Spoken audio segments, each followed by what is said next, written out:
कि एक मौका आप लोग तेजस्वी को दे करके देखिए, बस एक मौका चाहिए, एक मौका चाहिए।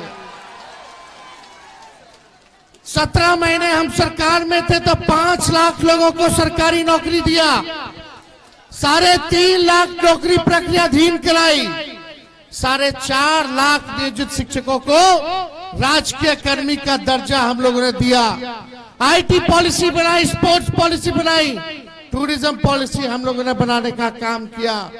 वही 17 महीने में एक कोसी में पुल जो है हमने ही ऐलान किया था और सैंक्शन किया था, आज उसका भी टेंडर हो गया है। तो हमारे ही सरकार जो 17 महीने थी, पुल वाला डिपार्टमेंट हमारे अंतर्गत था, यही यूसुफ ने मांग की थी विधानसभा में, काम अब शुरू हो गया, हम लोगों ने काम किया।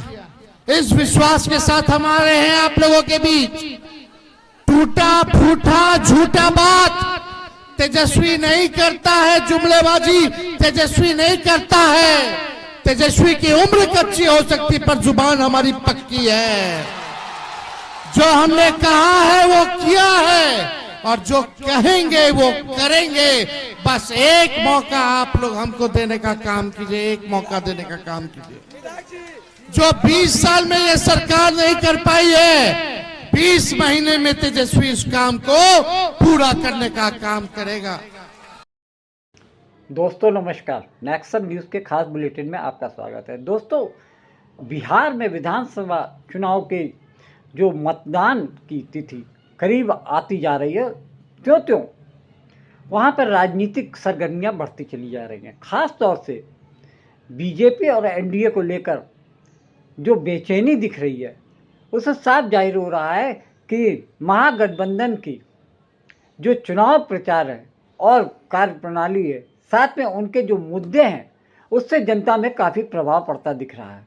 यही वजह है कि भारतीय जनता पार्टी और एनडीए जो पहले घुसपैठियों की बात करते थे, मंदिर मस्जिद की बात कर रहे थे, विकास की बात कर रहे थे, धीरे धीरे अब वो ये चुनावी जो संग्राम है, अब वो हिंदू मुस्लिम धारा 370 कश्मीर के मुद्दों तक आ चुकी है। लेकिन जनता अब समझ चुकी है कि उनको उनकी जिंदगी के जो मूल समस्याओं के प्रति कौन जिम्मेदार, और जिस तरीके से जो चुनावी आश्वासन दिए जा रहे हैं उसमें उनकी ज़िंदगी को कौन बेहतर कर सकता है। एनडीए अपने वही पुराने ढर्रे पर है, अब विकास की बात नहीं हो रही है और देश के गृह मंत्री और प्रधानमंत्री ऐसे ऐसे बयान दे रहे हैं जिससे जनता ऊब चुकी है। धारा 370 को लेकर गृह मंत्री अमित शाह अपनी सभाओं और भाषणों में कहते हैं कि धारा 370 हटाकर मोदी सरकार ने बहुत बड़ा काम किया है। वही अब जनता ये कहती है कि उनकी ज़िंदगी के बारे में कौन जिम्मेदारी ले रहा है। पिछले 11 साल से केंद्र में मोदी सरकार है और प्रदेश में बिहार में 20 साल से नीतीश कुमार, जो अपने आप को सुशासन बाबू कहते हैं, उनकी सरकार है। लेकिन जो गरीब गुरबा की जो समस्याएं हैं उनके प्रति नीतीश कुमार ने पिछले 20 साल में क्या किया है। बेरोजगारी बढ़ती चली जा रही है, किसान भी परेशान है, महिलाओं के प्रति उत्पीड़न बढ़ता जा रहा है, अपराध के मामले में बिहार इस समय सर्वोच्च पे है। इन सब बातों को लेकर भारतीय जनता पार्टी इन मुद्दों पर कोई बात नहीं करना चाहती है। उसके मुद्दे वही पुराने हैं, हिंदू मुस्लिम लड़ाओ, बाबरी मस्जिद और मंदिर के बीच में इतना ज़्यादा तनाव कर दो कि आम जनता सिर्फ इन्हीं मुद्दों में उलझ कर रह जाए। लेकिन अब जनता बहुत ही जागरूक हो गई है। अब जनता को ये समझ में आने लगा है कि उनके बच्चों का भविष्य क्या इन्हीं सब मुद्दों के लिए रह गया है। जो पढ़े लिखे युवा हैं वो फॉर्म रोजगार के लिए बाहर जाने पे क्यों मजबूर हैं, जबकि 20 साल से सुशासन बाबू की सरकार है। ऐसे में बिहार का जो उन्नति है वो क्यों नहीं हो पा रही है। जो पढ़ा लिखा तबका है या नौकरी करने वाला है उसको बिहार के बाहर क्यों जाना पड़ रहा है, ये सबसे बड़ा मूल सवाल है। जब बिहार में कोई इंडस्ट्री नहीं लग पा रही है तो निश्चित तौर पे पलायन तो होगा ही होगा। किसान भी परेशान है, वहाँ पर कोई उद्योग धंधा ना होने की वजह से गरीब जितनी भी बिहार वासी लोग हैं वो अपने प्रदेश को छोड़कर दूसरे प्रदेशों में मजदूरी करने चले जाएंगे, लेकिन उनके बिहार में उनके लायक कोई काम नहीं होता। उनके जीवन यापन के लिए सरकार जिम्मेदारी से हमेशा भागती रही है। वही पुराना राग सरकार का कि झूठी बातें करके विपक्ष को बदनाम करने की कोशिश की जानी है। वही मुद्दे जिनका जनता से कोई लेना देना नहीं।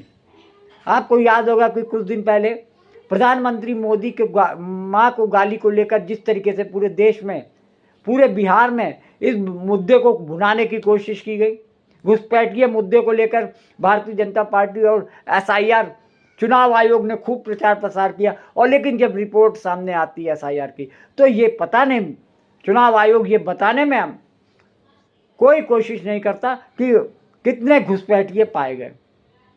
अफसोस की बात तो यह है, इन चुनावी रणनीति और कूटनीति के चलते बिहार का जो अपना अस्तित्व है वो संकट में हो रहा है। भारतीय जनता पार्टी और बिहार की NDA सरकार, नीतीश कुमार के बारे में तो अब ये हो गया है कि ये गुजरा जमाना हो गए हैं। इनके बारे में अब ये कहते हैं इनको राजनीतिक संन्यास ले लेना चाहिए और चुनाव बाद ऐसा संभव हो सकता है। इस बात की आशंका जताई जा रही है कि चुनाव बाद भारतीय जनता पार्टी इनको टेक ओवर कर लेगी और वहाँ पर इनके बारे में ये तो भारतीय जनता पार्टी के एक बड़े नेता ने कह दिया, या तो इनको मुख्यमंत्री बनाएगी नहीं, और बनाएगी तो कुछ महीने के लिए बनाएगी ताकि वो अपने बीजेपी के नेता को CM पोस्ट पर बैठा सकें। बिहार में सबसे बड़ी बात तो ये है कि भारतीय जनता पार्टी का कोई ऐसा दिग्गज नेता नहीं है जिसके चेहरे पर वो चुनाव में बाजी मार सकें। नीतीश कुमार का चेहरा पॉपुलर होने की वजह से नीतीश कुमार के नाम पर चुनाव लड़ रहे हैं और उनके कंधे पर सवार होकर बिहार में जिस तरीके से कोशिश की जा रही है कि नीतीश कुमार की क्रेडिट को अपने मतलब के लिए सिद्ध किया जाए और वहां पर भारतीय जनता पार्टी को काबिज करा दिया। साथियों, मैं भी पूर्वांचल का सांसद हूं।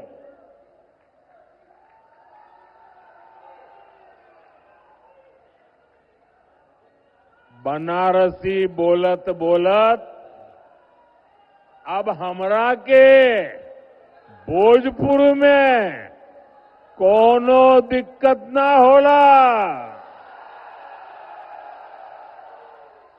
काफी कुछ अब समझ में आई गई बा।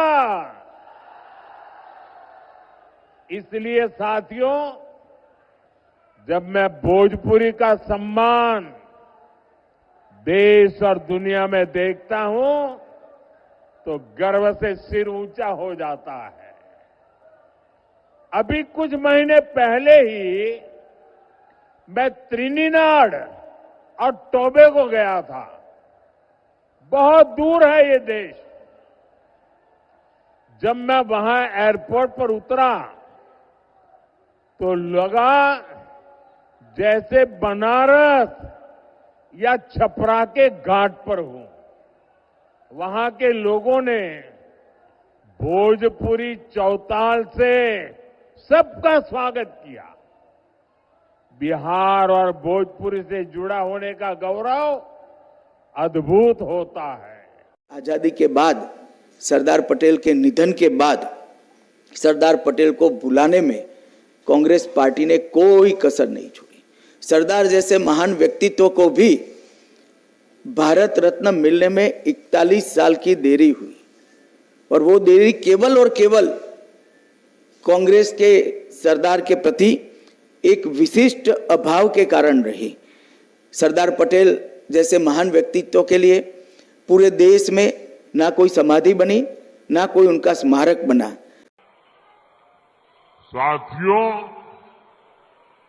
हम छठ महापर्व को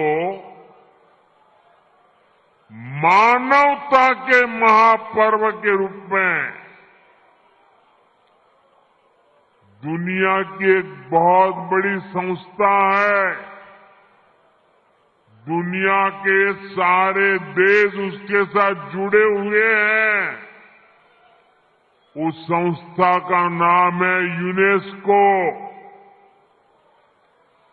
हम लोग कोशिश कर रहे हैं कि यूनेस्को की जो विश्व विरासत की सूची है, पूरी दुनिया की ये महत्वपूर्ण संस्था यूनेस्को, और उसमें जो विश्व विरासत की सूची बनती है, बड़ी जांच पड़ताल के बाद बनती है, लंबी प्रक्रिया के बाद बनती है। हमारी सरकार लगातार कोशिश कर रही है कि हमारे इस छठ महापर्व को भी यूनेस्को की उस सूची में नाम दर्ज हो जाए।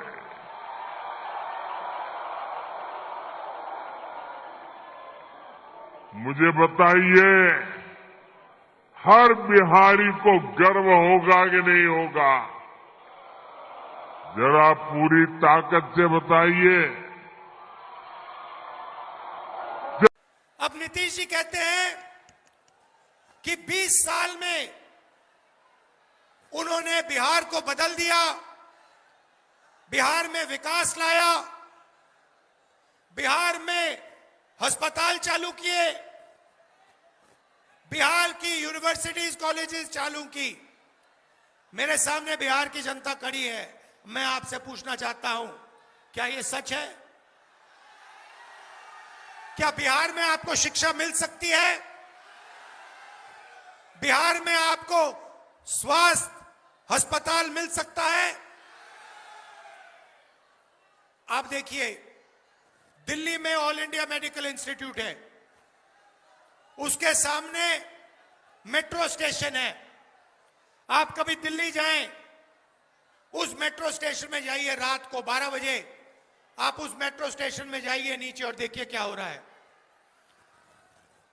बिहार के हर डिस्ट्रिक्ट से लोग वहां इलाज कराने जाते हैं। मैं गया, मैंने उनसे पूछा, भाई यहां क्यों आए? कहते हैं, मुझे बताया कि अगर कोई बिहार के अस्पताल में इलाज करने जाता है तो अस्पताल से वापस नहीं आता है, वहीं मर जाता है।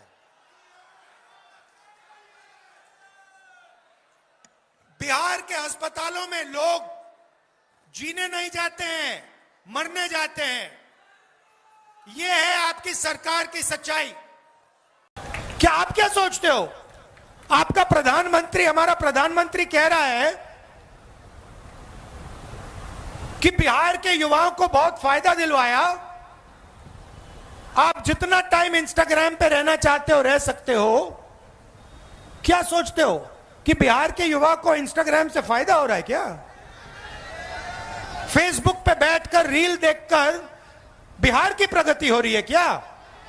नहीं, इनको देना पड़ रहा है। क्योंकि अगर इन्होंने आपका टाइम जाया नहीं किया, इंस्टाग्राम पे आपको नहीं रखा, फेसबुक के आपको नहीं रखा, तो आप प्रधानमंत्री जी के घर के सामने, नीतीश जी के घर के सामने पहुंच जाओगे और कहोगे भैया हमें रोजगार दो। तो ये आपको गुमराया जा रहा है, आपको सपना दिखाया जा रहा है।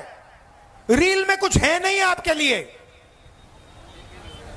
एक दो लोग इंस्टाग्राम बने, इन्फ्लुएंसर बनेंगे,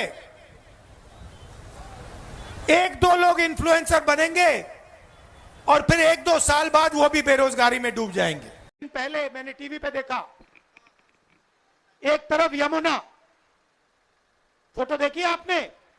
वो देखी? एक तरफ यमुना, गंदा पानी, उसको अगर कोई पी ले या उसमें घुस जाए बीमारी हो जाए। दूसरी तरफ छोटा सा मोदी जी के लिए तालाब, दूर दूर से पाइप से पानी आता है। एक हिंदुस्तान, मोदी जी वाला हिंदुस्तान। अगर मोदी जी को ड्रामा करना है छठ पूजा का ड्रामा करना है तो पानी आ जाएगा, वीडियो कैमरा आ जाएंगे, साफ पानी, और उसी के 10 गज दूर हिंदुस्तान की सच्चाई। एक तरफ नाटक, अंबानी अदानी का हिंदुस्तान, नरेंद्र मोदी का ड्रामा, और दूसरी तरफ हिंदुस्तान की सच्चाई, गंदा पानी, बीमारी। वहीं पर महागठबंधन जो कि पूरी मजबूती के साथ एनडीए के खिलाफ चुनाव लड़ रहा है। सबसे बड़ी बात तो यह है कि महागठबंधन ने अपने घोषणा पत्र में जिन चीज़ों का वादा किया है, जैसे कि हर घर के मेंबर को एक सरकारी नौकरी दी जाएगी, महागठबंधन की इस घोषणा को लेकर युवाओं में बड़ा जोश है। सबसे बड़ी बात तो यह है जिस तरीके से महागठबंधन के प्रमुख नेता राहुल गांधी, तेजस्वी यादव, अखिलेश यादव ने जिस तरीके से बिहार में जाकर महागठबंधन को मजबूत करने का प्रयास किया है। राहुल गांधी तो राष्ट्रीय स्तर पर एनडीए की सरकार को, केंद्र की एनडीए सरकार को मजबूती से घेरे में रखने की कोशिश कर रहे हैं।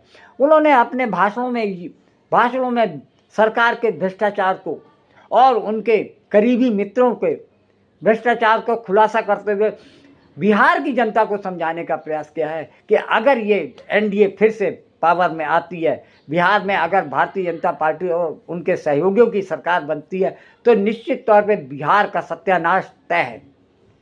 तो सर दिख नहीं है, वो फालतू के विवादों में फालतू के मुद्दे उठाकर देश की जनता को बेवकूफ़ बनाने का काम करते हैं। राष्ट्रीय स्तर पर तो मोदी सरकार को घेरने में राहुल गांधी बहुत आगे है, वहीं बिहार की जो राजनीति में एनडीए को घेरने में तेजस्वी यादव पूरी तरीके से सफल दिख रहे हैं। तेजस्वी यादव ने जिस तरीके से युवाओं को केंद्रित करके अपने घोषणा पत्र में जो सुविधाएं और आश्वासन दिए हैं, उससे बिहार की युवाओं में काफ़ी आशा है। उन्होंने महिलाओं की समृद्धि के लिए भी कुछ न कुछ देने की बात की। हर समाज के तबके को कुछ न कुछ तरीके से अपनी नई सरकार बनने पर जो सुविधाएं देने का घोषणा की है। पर दूसरी तरफ सोशल मीडिया और फ्रीलांस पत्रकारों की मदद से महागठबंधन को भारी सफलता मिलती दिख रही है। ये बात तो तय है कि जिस तरीके से प्रशांत किशोर की पार्टी जन स्वराज पार्टी ने अपनी धमक बनाई है, इस चुनाव को त्रिकोणीय कर दिया है, ऐसे में प्रशांत किशोर की भूमिका किंग मेकर की स्थिति में आ सकती है। वहाँ पर ये इस बार के चुनाव में तो प्रशांत किशोर इतनी सीटें नहीं ला पाएंगे, लेकिन ये बात निश्चित है कि प्रशांत किशोर की मदद के बिना बिहार में कोई भी सरकार फॉर्म नहीं हो सकती है। इस बात को चुनावी पंडित और विश्लेषक इस बात को स्वीकार कर रहे हैं।